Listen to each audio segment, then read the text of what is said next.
So hello students, आज हम करेंगे इंटीग्रेशन बाय पार्शियल फ्रैक्शन का टाइप 3।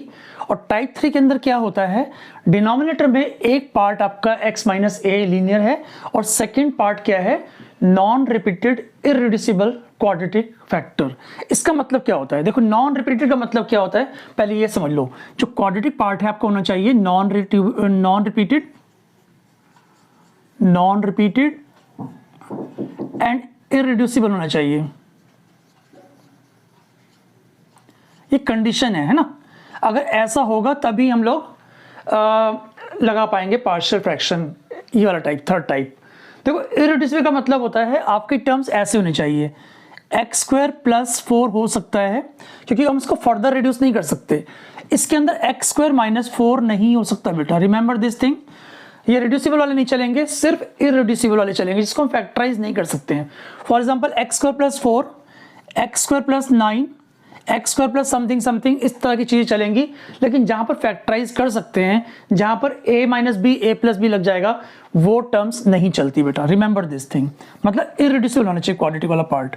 और उस दूसरा है नॉन रिपीटेड। नॉन रिपीटेड का मतलब ऐसा नहीं होना चाहिए x माइनस 2 का होल स्क्वायर या फिर x माइनस 3 का whole square, these are repeated linear factors, है ना। तो ऐसे भी नहीं चलेंगे, इस तरह चलेगा, एक पार्ट लीनियर और एक part non repeated irreducible quadratic polynomial. ठीक है बेटा। तो इनको करते कैसे हैं, इनको ऐसे करते हैं, P X square plus Q X plus R upon X minus A और X square plus B X plus C is equal to A upon linear factor plus B X plus C upon quadratic factor. ठीक है, ऐसा होता है बेटा इसके अंदर। ठीक, तो ऐसा एक एग्जाम्पल कर लेते हैं, बेटर रहेगा। एग्जाम्पल से आपको ठीक से समझ में आ जाएगा। ठीक है, तो एक एग्जाम्पल लेता हूं।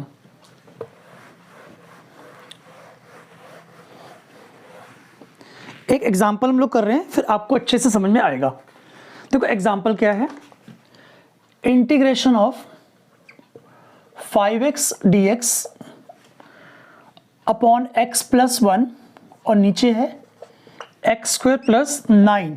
ये क्वेश्चन हम लोग करेंगे integration by partial fraction type 3 से करेंगे। ठीक है, देखो बेटा 5x upon X plus 1 X square plus 9 को हम लिख सकते हैं कैसे, a upon linear factor plus B X plus C upon non repeated irreducible quadratic factor. ठीक है, इतना तो आपको बताया था मैंने पहले भी। अब यहां पर एलसीएम लेंगे, तो एलसीएम लेने पर आएगा 5x अपॉन एक्स प्लस 1, इसके बाद एक्स स्क्वायर प्लस 9 और यहां पर देखो a into X square plus 9 plus X plus 1 B X plus C upon X plus 1 और एक्स स्क्वायर प्लस 9। ठीक, यहां तक आपको कोई भी डाउट नहीं होगा। इसके बाद देखो दोनों डिनोमिनेटर्स आपस में कट जाएंगे बिकॉज दे आर सेम, हम इक्वेट कर रहे हैं।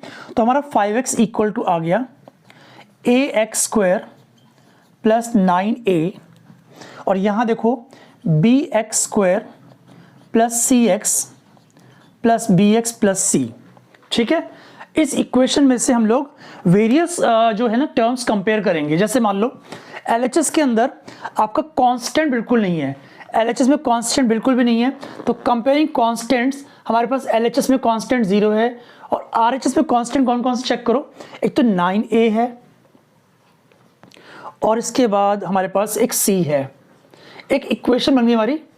इसके बाद कोएफिशिएंट ऑफ x की बात करते हैं। कोएफिशिएंट ऑफ x हमारे पास 5 है एलएचएस के अंदर और आरएचएस के अंदर x का कोएफिशिएंट c प्लस बी हो गया, है ना। b प्लस सी कर दो, नो प्रॉब्लम। ये इक्वेशन नंबर 2 बन गई। इसके बाद हम क्या करेंगे, हम कोएफिशिएंट ऑफ एक्स स्क्वायर की बात करते हैं। तो एलएचएस के अंदर एक्स स्क्वायर का कोएफिशिएंट नहीं है, तो 0 इज इक्वल टू आरएचएस के अंदर एक्स स्क्वायर के जो कोएफिशिएंट है वो क्या क्या है, एक तो a है प्लस एक b है। ठीक है, ये हमारी इक्वेशन नंबर 3 बन गई। अब एक काम करते हैं, हमें तीनों इक्वेशन सॉल्व करके ABC निकालना होगा। ठीक है, तो एक काम करते हैं हम लोग, हम लोग सेकेंड और थर्ड को सब्ट्रैक्ट करते हैं, तो सब्ट्रैक्ट करने पर आ जाएगा 5 इज इक्वल टू बी भी कट जाएगा, सी माइनस ए बचेगा। देखो सी माइनस ए बच गया ये, और बी भी कट गया। अब इक्वेशन नंबर 1 और इक्वेशन नंबर 4 को आपस में हम लोग सॉल्व करेंगे। देखो कैसे, हमारे पास इक्वेशन नंबर 1 क्या है, C plus 9a is equal to 0। हम इसे लिख सकते हैं सी प्लस 9 बिकॉज सी यहाँ पर पहले लिखा हुआ, या फिर इसको माइनस ए प्लस सी कर दो, नो प्रॉब्लम। तो C minus A is equal to 5। अब एक काम करते हैं, दोनों इक्वेशंस को हम लोग एलिमिनेशन मेथड से सॉल्व करेंगे। तो सब्ट्रैक्ट करने पर साइन चेंज होगा, यहाँ भी साइन चेंज होगा और यहाँ भी साइन चेंज होगा, सी कट गया, तो ये आ गया 10a is equal to minus 5। तो अगर 10a is equal to minus 5 है, इसका मतलब a की वैल्यू कितनी हो जाएगी, -1/2। तो अगर आपका a -1/2 आ गया तो आप आराम से b निकाल सकते हो by putting the value in equation number 3।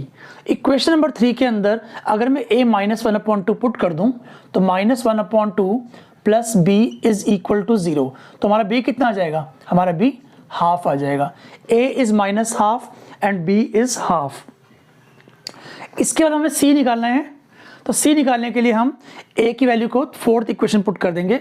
तो 5 is equal to c minus A, और a ऑलरेडी हमारा माइनस में था तो बन जाएगा c प्लस हाफ। ठीक है, तो हमारा c बन जाएगा 5 माइनस हाफ, यानी कि c हो गया 9/2, है ना, c इज 9/2। परफेक्ट, हमने ए बी सी निकाल लिया। अब उन ए बी सी को हम लोग यहाँ पर यूज करने वाले हैं। ठीक है, हमें इंटीग्रेशन इसका करना था ना, तो 5x की जगह हम लोग लिखेंगे ये।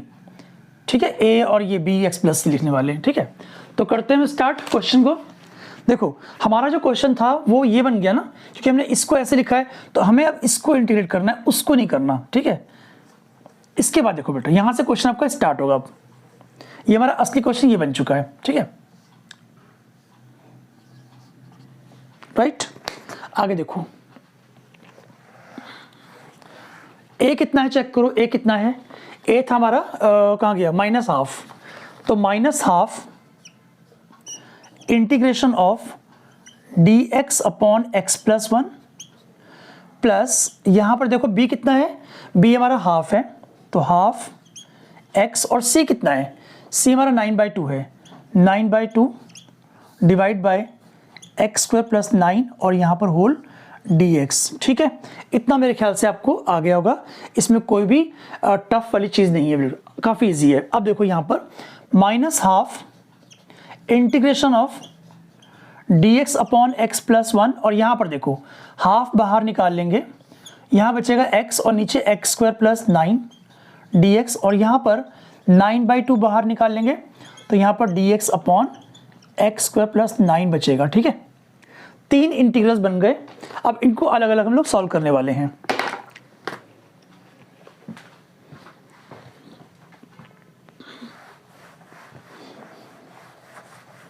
सो फर्स्ट पार्ट क्या, देखो फर्स्ट पार्ट हमारा है 1/x प्लस 1। 1/x प्लस 1 को इंटीग्रेट करने पर आएगा log ऑफ x प्लस 1। ठीक है, first part is done. Second part में आ जाओ, हमारे पास है हाफ और ऊपर है x और नीचे है एक्स स्क्वायर प्लस 9 dx, और थर्ड पार्ट के अंदर 9/2 बाहर और ऊपर है dx और नीचे है एक्स स्क्वायर प्लस 9। ठीक है, तो यहां पर देखो बेटा, यहां पर क्या होगा, एक्स स्क्वायर प्लस 9 को t एज्यूम कर लेंगे। तो अगर हम एक्स स्क्वायर प्लस 9 को t एज्यूम करेंगे तो देखो डिफरेंशिएट करो, dt बाई dx क्या आ जाएगा, 2x आ जाएगा। ठीक है, तो dx की वैल्यू पुट करेंगे यहाँ पर, तो आंसर देखो ये तो आ चुका है ना, -1/2 log x प्लस 1, ये तो पहले से आ गया। यहाँ पर देखो x तो x ही है, dx की जगह लिखो, dx बन जाएगा dt अपॉन 2x, और नीचे हमारा t है। अब देखो 2 बाहर निकाल लो तो ये बन जाएगा 4, x कट जाएगा। ठीक, ऐसे यहाँ पर देखो 9/2 हम इसको लिख सकते हैं dx upon X square plus A square, यानी कि 3 स्क्वायर लिख देंगे। ठीक है, अब देखो -1/2 log mod x प्लस 1, यहाँ पर 1/4, 1/t का इंटीग्रेशन क्या होगा, log t होगा, तो लिखेंगे log और फिर t एक्स स्क्वायर प्लस 9 आपका है। अब बात करते हैं लास्ट वाले पार्ट की कि एक्स स्क्वायर प्लस 3 स्क्वायर को किस तरह से हम इंटीग्रेट करेंगे। तो x square plus 3 square basically किस फॉर्म में, देखो ध्यान से, ये है x square plus A square की फॉर्म में, x square plus A square की फॉर्म में, जो होता है 1/a tan inverse x/a plus सी। तो हम लोग इसको इस फॉर्मूले से यूज करेंगे, खोल देंगे इसको बिल्कुल। तो ये आएगा हमारे पास, देखो क्या आएगा, 9/2 tan इनवर्स 1/a भी आना था ना, 1/a भी आना था, तो 1/3 बेटा यहाँ पर लिख रहा हूं मैं 1/a tan inverse x/a plus C. ठीक है, तो फाइनल आंसर लिखता हूं आपके सामने, -1/2 log of x plus 1 plus 1/4 log x square plus 9, 3 2 ज़ा 6, एक काम को 3 से काट दो इसको, तो 3/2 आ गया है ना, 3/2 tan inverse x/3 plus C. ठीक है, दैट्स द आंसर बेटा, दैट्स द आंसर। अब एक चीज और सुनो, एक चीज और सुनो, आपको मैं बताना भूल गया, अब बताता हूं बेटा, रुको। आपका जो न्यूमरेटर था वो था P X square plus Q X plus C. Third type के अंदर ध्यान से देखो, जो मैंने लिखा था शुरू में, तो वो था P X square plus Q X plus सी।